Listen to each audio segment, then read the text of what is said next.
very beginning with that strip sack on that first drive. I guess good to kind of be the guy to make that big play there. Defense Yeah. to the turnover first drive of the game. Yeah, I mean that was a great way to get a start to the game, get a defensive turnover. So the main objective of this game was to get 3 turnovers defensively wise. So I feel like that was a great start at doing that task. 2 sacks today. Yeah. What did you see? What were you feeling coming off that corner, like that edge, like that? What was your mindset? Man, it was a lot of film work, a lot of preparation.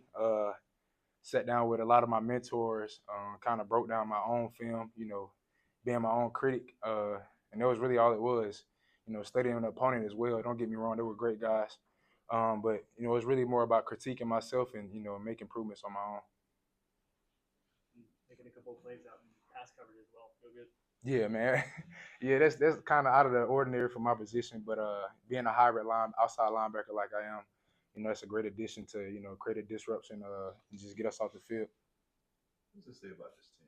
You guys, they punch you, but y'all punch back, you got the victory. What did it say about this team now and going forward? Yeah, man, it says a lot about this team. Really, I was just talking to the guys in the locker room. I feel like once we get to conference play, everybody in the room will know that we're battle tested. Coming off that win last week, coming down to the wire, 2-minute drill, just as well as today was. But it was kind of flipped on the other script. Ted and Kristen and the whole entire offense, executed, as planned. We went out there on defense and we're very, very disciplined and executed to end the game. So, man, we're taking a step in the right direction. I'll tell you that. Where were you on that last play, the last drive, watching, and what were your emotions going through all that? You talking about the defensive drive or offense? Well, the offense scored the winning touchdown. Man, honestly, after they scored, I had so much faith in the offense. I told the defense, man, y'all boys get off the bench. Get ready to cheer the offense on, because I just knew in my heart, in my mind, I had faith in them boys. I knew they was going to go down the field and execute, because they had the opportunity, to do it last week, and they did it. And like I said, the script was flipped. So they went out there and did their thing, and we were behind them 100% of the way. You also have to say you can't mess it up on the other side when they get on the field. Yeah. Take to them last few seconds to shut it down. Man, it was just about being in the moment, man. A lot of people, I live by it. A lot of our teammates live by it, by staying in the moment, being present in the moment. And that was the main thing right there, is being, present, being where your feet are. As my boy Justin Abraham would say, be where your feet are, man. So it really wasn't any subtleness, any nervousness in my heart. It was just about, playing the game. Because at the end of the day, it's about playing the game and leaving the field with no regrets. Leading into the game, how important was the idea of stopping them in the run, given that they've done the first 2 games? Man, that was the the main objective, stopping the run. They had a very dynamic quarterback, a great offensive line. They worked together. And a great running back that was very downhill, and they ran behind the shoulder pass. So you had to respect that. And, they also had some great tight ends, number 16, and number 9, former quarterback. So he was, they had great players, but, I feel like we executed and we were very disciplined in our run gap integrity. Defensively, you've got turnover in each of the contests so far. How has that developed and evolved as far as taking the ball away and focusing on that on the defensive end? Yeah, stealing possessions as a defensive unit is so key, and just it's key for a team as a whole. As many times as they get the ball and we can take those possessions away, heat up the clock, and also produce points and be productive with those turnovers.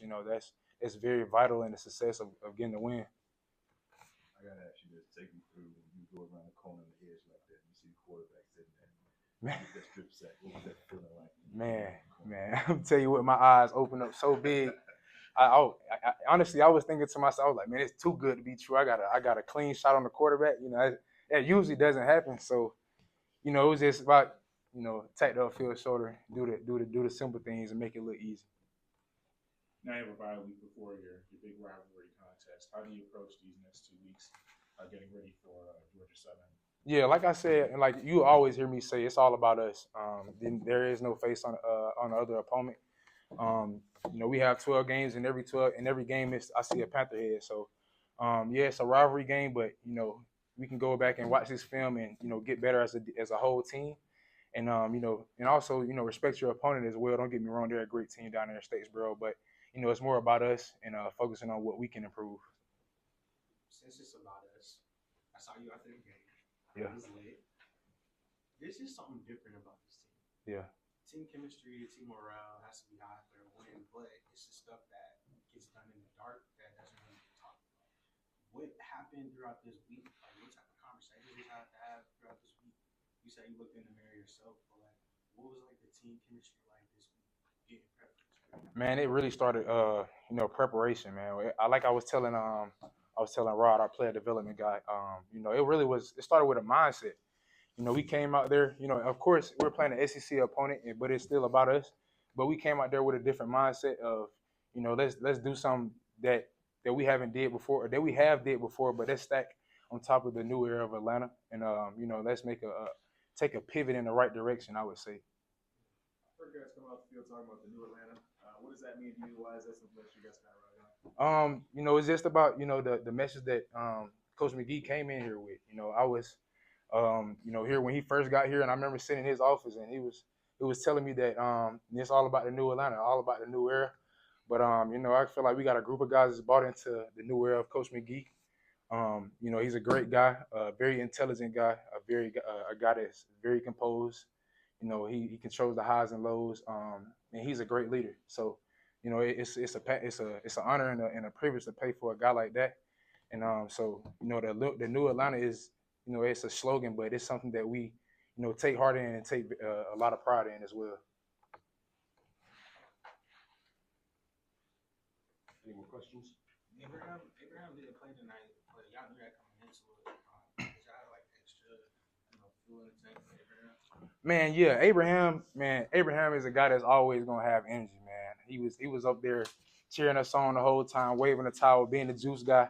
So even though his presence wasn't on the field, his presence was most definitely felt on the sideline, man. I love him to death. He's a great teammate, a great person at the end of the day, man. But like I said, we felt his presence even though he wasn't on the field. Yep. Any more questions?